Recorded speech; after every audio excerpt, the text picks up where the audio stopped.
বাল্যবিবাহ রোধ করার বার্তা দিল পূর্ব মেদিনীপুর জেলার রামনগর ১ নম্বর পঞ্চায়েত সমিতি।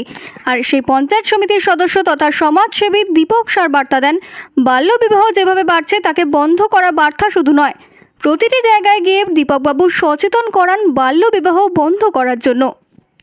সেখানে 18 বছরের নিচে মেয়েদের বিয়ে না দেওয়ার বার্তা দিলেন পঞ্চায়েত সমিতির সদস্য দীপক সার। আর এই উদ্যোগকে সাধুবাদ জানান রামনগর বিধানসভার বুদ্ধিজীবী মানুষরা। রামনগর থেকে অংশুমান পণ্ডার রিপোর্ট, সময় সংবাদ। সরস্বতী পুজোতে বার্তা দিচ্ছেন যে বাল্য বিবাহ রোধ করার, সেক্ষেত্রে কি মনে করছেন যে রামনগর বিধানসভাতে কি বেশি করে বাল্য বিবাহ হচ্ছে? না, একটি সমীক্ষায় দেখা গেছে যে আমাদের পশ্চিমবাংলার মধ্যে পূর্ব মেদিনীপুর জেলায় 30% মেয়েরা 18 বছরের নিচে তারা বাল্যবিবাহে আবদ্ধ হচ্ছে।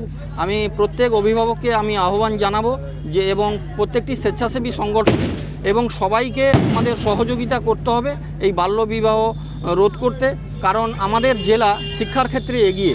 তাই আমি সবাইকে আহ্বান জানাবো এই বাল্যবিবাহ রোধ আইনে আপনারা সবাই সতর্ক থাকুন এবং যাতে মেয়েরা 18 বছরের মাননীয় মমতা বন্দ্যোপাধ্যায় মহাশয়া তিনি সমস্ত ছাত্রীদের আপনি বিভিন্ন রকম প্রকল্প দিয়েছেন এবং আমাদের রাজ্যের মানুষের কথা